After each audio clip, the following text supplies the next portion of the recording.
The San Diego County Medical Society Foundation presents Dr. Sarita Doyle Eastman in a preview of her award winning book, Good Company, on the history of Scripps Health. Well, I am so pleased to be at the San Diego County Medical Society talking to retired physicians who are my peers, I'm delighted to say, and be talking about my latest book, which is Good Company, The Story of Scripps Health and Its People. And as Rosemary told you, I was a developmental pediatrician. I guess I still am, but I practiced since 1972 in North San Diego County. So to tell you about why I ended up writing this book, in this room we are just about 10 miles due west from the house by the sea in La Jolla where I grew up, at the back door of the original Scripps Memorial Hospital and Metabolic Clinic, straight down Highway 52 to Coast Boulevard. This was our house, and it was tucked between the ocean and this hospital and clinic. In the spring of 2010, Chris Van Gorder asked me to write the history of Scripps Health, which was an undertaking which delighted me because I felt the whole trajectory of my life had prepared me to write this book. I had grown up Scripps. As Rosemary told you, I was the daughter of two Scripps physicians, La Jolla's first pediatrician, Dr. William Doyle, and first woman surgeon, Dr. Anita Figueredo. By the time I was adolescent, thinking about a career, it was a short stroll from our house to watch my mother in surgery or to make newborn rounds with my dad. One summer during medical school, I was an extern at Scripps Clinic. And then finally, I was a Scripps pediatrician myself for 39 years, and I had the excellent judgment to marry a surgeon who became the chief medical officer of Scripps Health. And besides all that, I loved reading and writing history. In 2009, I published my first book called A Trail of Life, The Very Full Life of Dr. Anita Figueredo, which is this one. And I'm proud to say that A Trail of Life won the San Diego Book Award for 2010 and has since been translated into Spanish. And this book is about how my mother, born in the sleepy province of Costa Rica in 1916, became the first woman trained in the surgery of cancer in the United States during World War II, and then made her way with her husband to San Diego, where she operated and served on tumor boards at Mercy, Quintard, and Paradise Valley Hospital. There are probably some of you here who remember Quintard. I do. Okay. This is from chapter 1, The Beginnings. The story of Scripps Health is first of all the story of two single women from Illinois who grew up on farms 100 miles apart and made their separate ways west to San Diego in the unpromising year of 1890. Ellen Browning Scripps and Mother Mary Michael Cummings never met in this life, but they were linked in myriad ways and more alike than most observers would have guessed.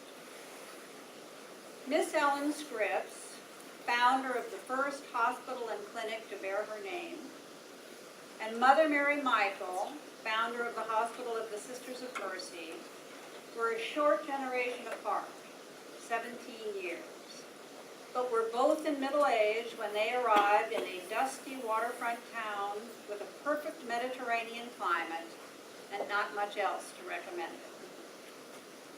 The two women who would establish a new standard of health care for their neighbors were accustomed to personal hardship and indifferent to their own comfort. They were both hands-on nurses in an era when illness of all kinds was rampant and effective medicine scarce. It was their habit to put the interests of others first. But they were also strong-willed, determined to make a difference, and adept at converting men with power and money to their cause. Their paths nearly crossed, but Ellen Scripps set foot in San Diego first. On February 15, 1890, she and her rheumatic brother Fred took rooms at Horton House on 4th and D Streets, or Broadway, where the U.S. Grant now stands. This would have been a short walk away from the little dispensary over a clothing store at 6th and H Streets, 4 blocks south, 2 east, when opened by Mother Mary Michael in July of 1890, but that was 5 months off. Ellen and Fred Scripps had come to California in the first place to comfort an ailing sister in Alameda. And, when that situation seemed acceptable at least, continued on down the coast to visit cousins in San Diego and explore.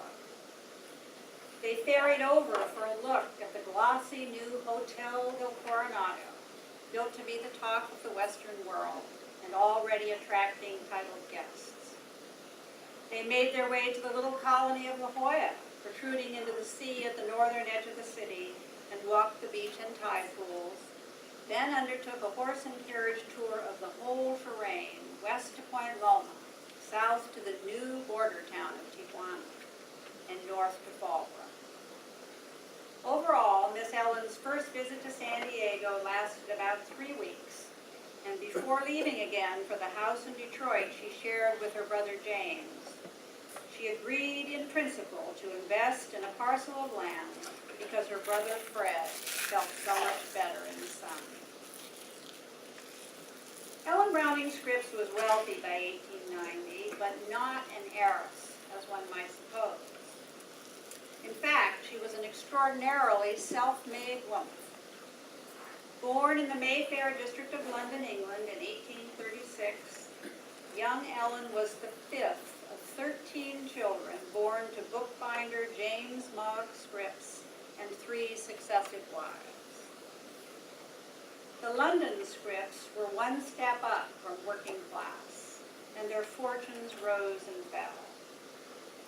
Ellen's grandfather, William Armiger Scripps, was the most prosperous of his generation, but the grandfather had too many progeny himself to keep them all afloat through hard times, and his middle son, James Mogg, father of Ellen, eventually found himself twice widowed and twice bankrupt, and was urged by his father to make his way west to the New World. Thus, in 1844, after the death of Ellen's mother and 2 siblings, the surviving family sailed for America and settled on a family farm in Rushville, Illinois, with a new stepmother and a succession of new brothers and sisters. Although, by all accounts, James Mogg had been a good bookbinder, he was not a farmer, and every child in the family was required to work hard. Among a lot of outsized personalities, Ellen was the peacemaker at home and in the wider world. So there's much more to chapter 1, but I would like to move on and give you a taste of chapter 2. San Diego, June 5th, 1890. We confirm the appointment of Sister M. Michael as Mother Superior of the community of Sisters of Mercy in this city, and give permission to said community to build a hospital with their own means in or near said city. Francis Mora, Bishop of Monterey and Los Angeles. On July 6, 1890, the day after her 37th birthday, and presumably while she was still getting used to her new authority, the former Sister Mary Michael Cummings opened her first health care center in downtown San Diego and called it St. Joseph's Dispensary. She was now Mother Superior of a community of 2, and would soon lose her one companion who grew weary of the heavy, persistent troubles and went home. And no wonder. The task facing the 2 friendless and almost penniless nuns was enormous. The bishop had asked the Sisters of Mercy to build a Catholic hospital in the city of the stranded and out of work, and his blessing was the sum total in support. San Diego in that summer of 1890 was a ramshackle port nearly flattened by the collapse of a boom touched off by a rate war between the California Southern Railroad and its rival, the Southern Pacific. Beginning in 1886, for a short time, one could travel from the Mississippi to Southern California for as little as $1. Streams of people poured into Southern California, some with land options attached to their railroad tickets. Property values skyrocketed, and people made fortunes on paper. But by the late spring of 1888, it had all ended. The bust was bad, but the boom, with its influx of 30,000 people within 2 years, had brought its own trouble, including filthy streets and offensive odors along the bay, foul smells from garbage heaps, open cesspools, and sewers. And the health officer in 1888 had this to say: many of the older buildings in this city were, during the boom, enlarged by the addition of more rooms and extra stories, without the least regard to either light or ventilation. And in consequence, we have today many buildings that are a disgrace to our city. Many cases of colds, coughs, lung diseases, and even death were due to those dark, close, chilly, and unhealthy rooms.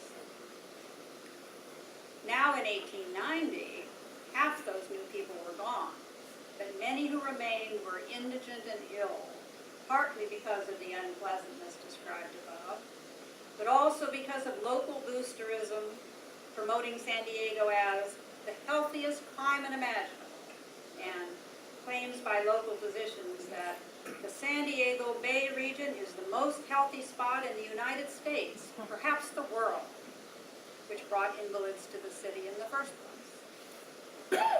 A common diagnosis of these health seekers was tuberculosis, called consumption or phthisis, when it produced a progressive wasting away. Whatever the diagnosis, some of the afflicted could pay for treatment in private sanitaria, but others could not, and when desperately ill, became the responsibility of the county hospital or languished untreated in it. Bishop Mora and Father Antonio Ubach, pastor of San Diego, had studied possible sites for a hospital and recommended that the sisters purchase a 10-acre plot at the crest of a hill, Hillcrest, on the north end of town. However, the sisters could not yet afford the hospital on the hill, although astonishingly, Mother Mary Michael would manage to buy that very site and erect a 3-story building by the end of the following year. But meanwhile, St. Joseph's Dispensary, rented with a $50 gift from Father Ubach, was at least convenient to all comers, in a direct line from the wharf and in the heart of the business district. It's a passage about Scripps Memorial Hospital. By 1924, Ellen Browning Scripps had been living in her own home in La Jolla for more than a quarter century and was a clear-headed 88 years old. She'd built her first redwood house on Prospect Street in 1897, and when that was burned down by a disgruntled gardener, built the elegantly modern concrete and stucco replacement by Irving Gill, now the San Diego Museum of Contemporary Art, in 1916. Miss Ellen's lively interest in the village seemed boundless. She encouraged all sorts of cultural and social endeavors and was already a major donor to the Scripps Institution of Oceanography, Bishop's School, Torrey Pines State Preserve, and the La Jolla Women's Club, La Jolla Library, La Jolla Recreation Center and Playground, to give an incomplete list. But within a year of moving into the new house, it was apparent to Miss Ellen that a growing La Jolla needed better hospital facilities. There were 2,000 people in La Jolla in 1924, and before Miss Ellen got involved, the only health care facility was the wood frame Klein House, 1904. Which was one of the largest homes in town and had the particular virtue of sitting up high in the 400 block of Prospect Street overlooking the ocean. In 1916, Mrs. Klein's house was converted to a 6-bed sanitarium by Dr. and Mrs. Samuel Gillespie, recent arrivals from Kansas. Ada Gillespie was a